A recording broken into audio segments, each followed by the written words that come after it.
É isso aí, estamos de volta. E agora vamos falar de uma outra equipe profissional aqui de Joinville, que está bem. Ao contrário de Joinville, que ainda não conseguiu vencer, aqui em casa pelo menos, o Fluminense venceu 2 partidas, ganhou seu último compromisso diante do Imbituba 2-0 e se prepara para hoje à tarde, tem jogo, joga lá em Paulo Lopes. Vamos ver a matéria aí, pode soltar.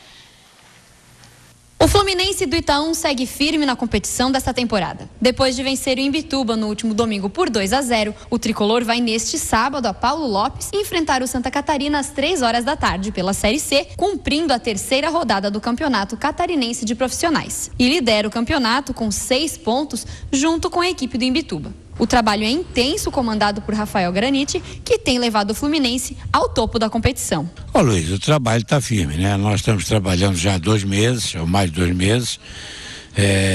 Conseguimos reunir a maioria dos jogadores aqui da cidade, 99% praticamente. O Rafael, que é o preparador físico, meu filho, trabalhou com esses jogadores no JEC, jogadores que foram liberados pelo JEC, não tiveram uma sequência, nós chamamos eles e pedimos se eles queriam fazer esse desafio. Eles aceitaram o desafio e nós estamos aí trabalhando com 2 grandes resultados. Esperamos que sábado nós tenhamos um grande outro resultado.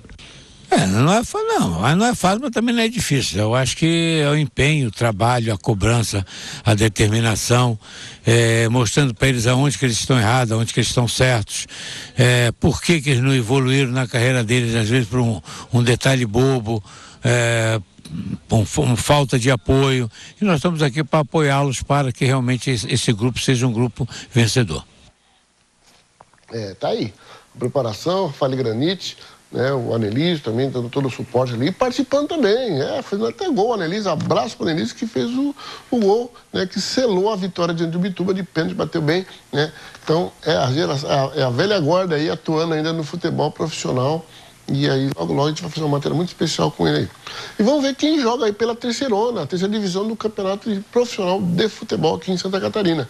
Então, a 3ª divisão é a 3ª rodada nesse sábado, às 15 horas, Santa Catarina e Fluminense. Esse jogo é lá em Paulo Lopes, no estádio Antônio Amadeu Moisés, né? Então, tá aí o Fluminense que entra em campo hoje. Já amanhã, né? Pode voltar, sábado, Santa Catarina, Fluminense, isso amanhã, domingo, às 15h30, o Clube Atlético Itajaí, né? Clube Atlético Itajaí, recebe o Curitibanos no Dr. Decílio Luz, às 15h30 também, domingo, né? Essa aí pela 3ª rodada. E pela 3ª rodada, mas na quarta-feira, dia 29, às 15 horas também, o Maga recebe o Imbituba, no estádio do Botafogo, em Jaraguá do Sul. Então, tá aí os jogos da terceirona, né? Então a 3ª divisão do futebol profissional de Santa Catarina em andamento já na sua 3ª rodada. Vamos torcer para que o Fluminense faça um bom jogo lá e venha com um bom resultado, que é um forte candidato a subir para a segundona. Agora vamos falar da primeirona, vamos falar do futebol amador de Joinville, que também já está acontecendo aí. Vamos ver quem joga aí pela 1ª divisão do futebol amador de Joinville. Pode soltar. Taça TVBE. Né? Nós estamos juntos aí nessa empreitada aí na transmissão dos jogos do Campeonato Amador. Então hoje, sábado, 15h15, nós vamos estar transmitindo, vamos estar, né, acompanhando Corinthians e Operário. Esse jogo vai passar completo às 10h15 da noite, às 22h15, o VT completo para você acompanhar, né? Acompanhar na íntegra, né? Corinthians e Operário, você vai acompanhar hoje à noite, né? É o único jogo no sábado. Já amanhã, dia 26, às 10 horas, o Profipo recebe o América lá no bairro Profipo, né? E às 15h15, já à tarde, Juventude e 7 de Setembro se enfrentam. Ainda no domingo, no mesmo horário, às 15h15, Morro do Amaral e União Timbé, e o Tupi recebe o Pirabeiraba. Esses são os jogos da primeira divisão do futebol amador de Joinville. Agora vamos para a segundona, tem jogo também. Vamos ver a segundona, onde joga, né? Olha só, então sábado, hoje o único jogo, o Juventus recebe o Panambi às 3h15 da tarde, daqui um pouquinho, né? Já domingo, amanhã, às 10 horas, pela 5ª rodada também, Tamandaré e Santos Dumont. Já à tarde, às 15h15, Fátima e Aviação também se enfrentam. No mesmo horário, às 15h15, Garuva recebe o Volta Redonda e União Mildal recebe o Atlanta. Então tá aí os jogos da segunda divisão do Campeonato Amador de Joinville. E vamos para a terceirona, a terceira divisão.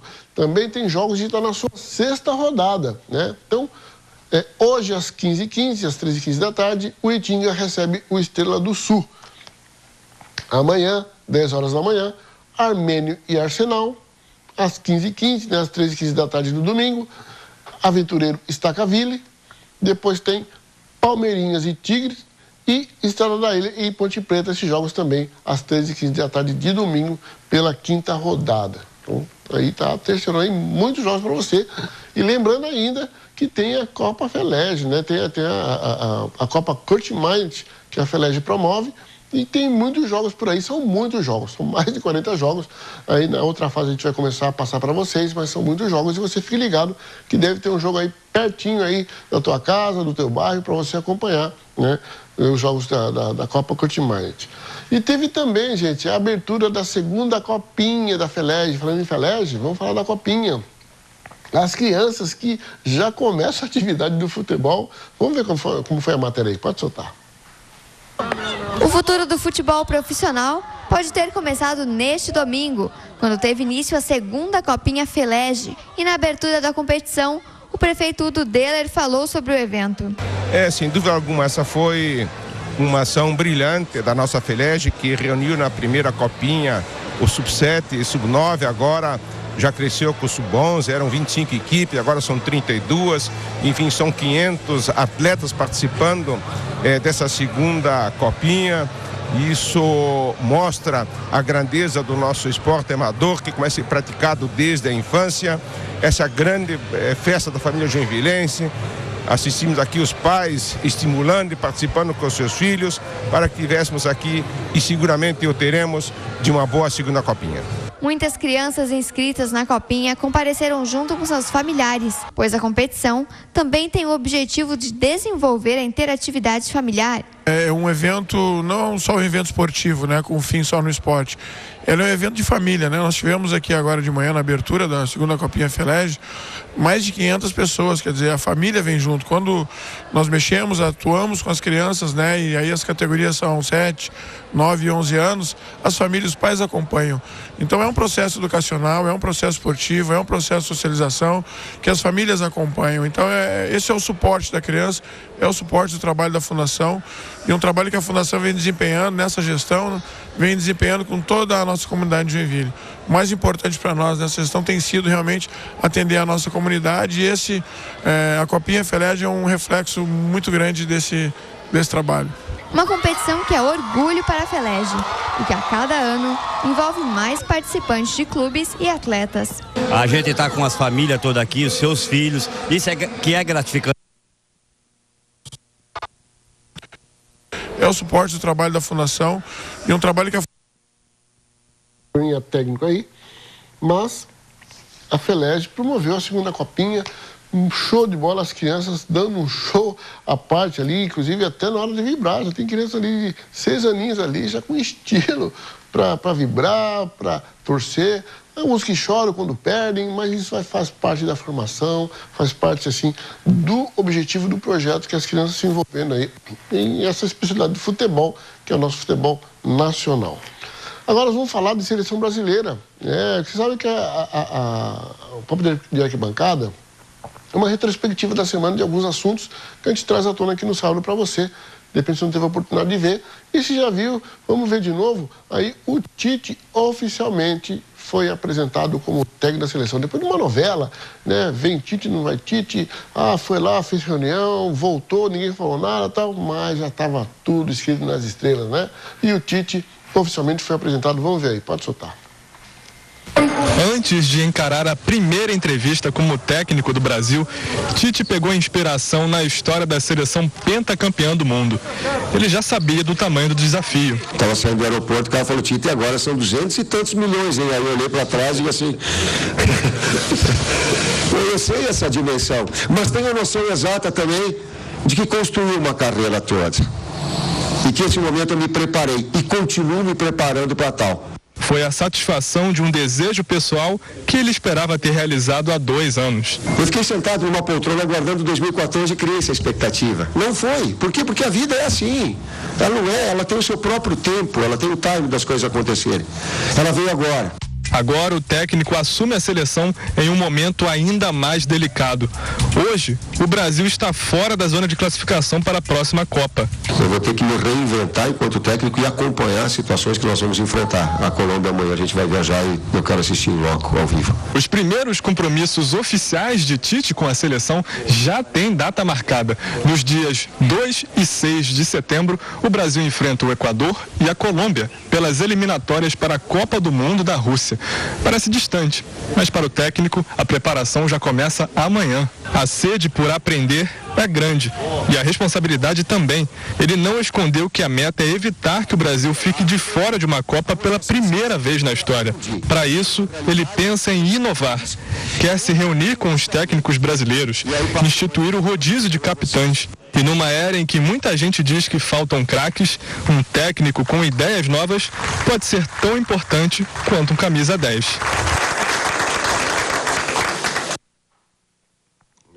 Estão colocando muita esperança em cima do Tite. Eu também confesso que sim, mas não vamos colocar ele como salvador da pátria, né? Porque a seleção brasileira não é só técnico, tem que mudar muita coisa nos bastidores do futebol aí, tem que mudar muita coisa, começar pela mentalidade. Nós temos que entender que hoje o Brasil não é o melhor futebol mais, não é mais. Vamos viver a nossa realidade, né?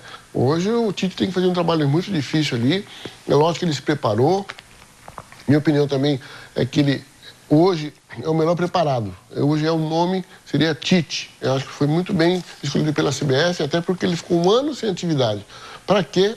Para estudar, para acompanhar, fazer clínicas, cursos na Europa, entender como é que funcionam as coisas, né? Porque hoje a Europa está, né, acima da gente, aqui na América do Sul, infelizmente, nós temos que admitir. Hoje os times europeus hoje são melhor organizados, né? Estão com o resultado muito melhor que os nossos. O Brasil hoje é 6º colocado, tem risco de não ir para a Copa, tem risco sim, vamos falar a verdade, tem risco. Hoje os times estão bem, Chile, Equador, Colômbia, os times estão brigando para classificar, né? Então o Tite tem uma missão muito difícil, vamos acreditar que o Tite possa mudar, mas ele não é o salvador da pátria. Vamos torcer para que dê certo e que mude mais coisas que não seja só o treinador, né?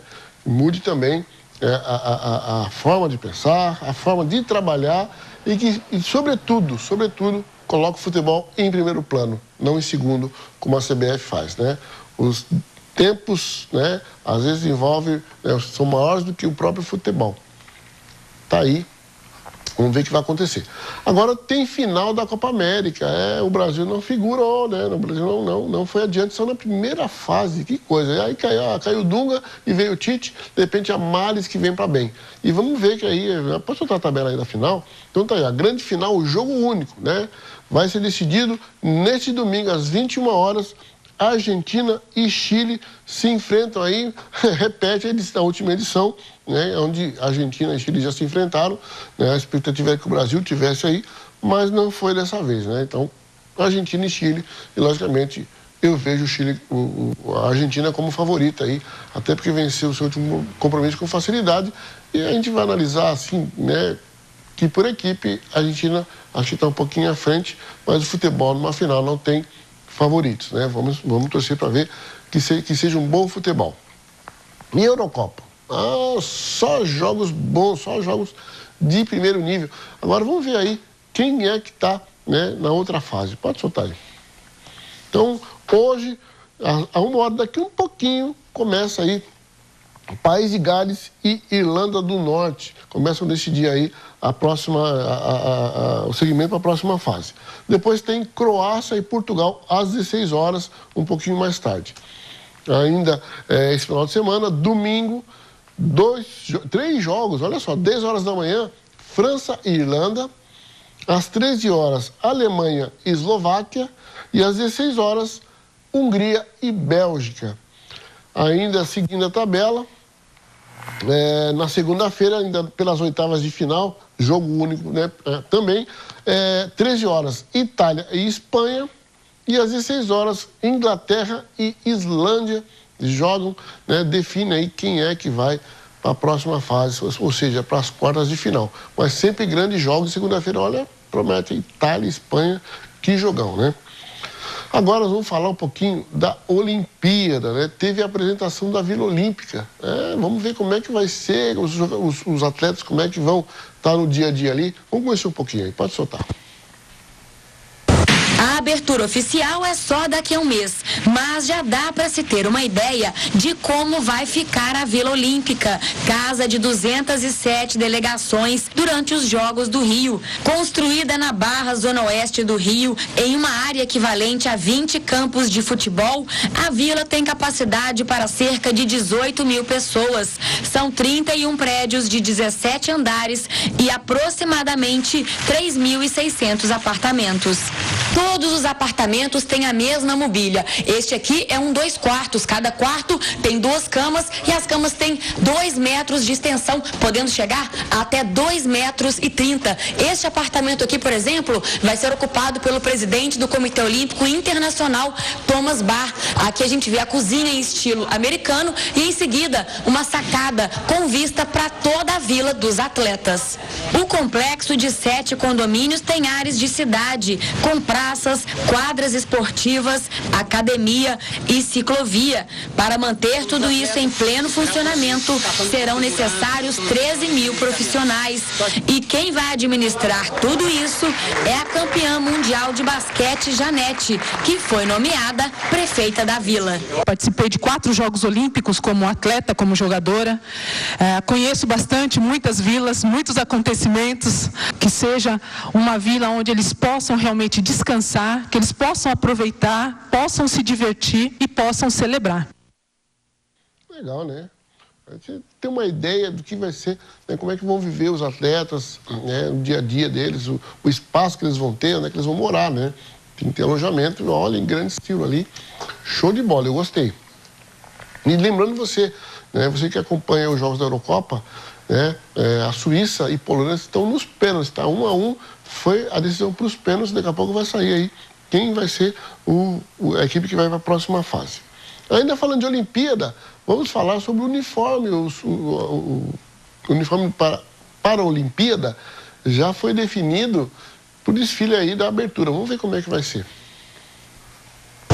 Moda e estilo para abertura e encerramento dos Jogos Paralímpicos. Foram apresentados hoje os uniformes dos atletas que vão ajudar a brilhantar as 2 cerimônias. André Brasil da natação, Silvânia Costa do atletismo e Giovanni Guissoni, campeão paralímpico de esgrima em cadeira de rodas, tiveram um dia de passarela. O estilo tá fashion, eu tô me sentindo uma estrela. Quando eu visto a camisa da seleção, o Brasil não é mais a Silvânia, é o Brasil. O uniforme, a vestimenta nova, é algo, uma conotação diferente do que a gente nunca teve no esporte paralímpico.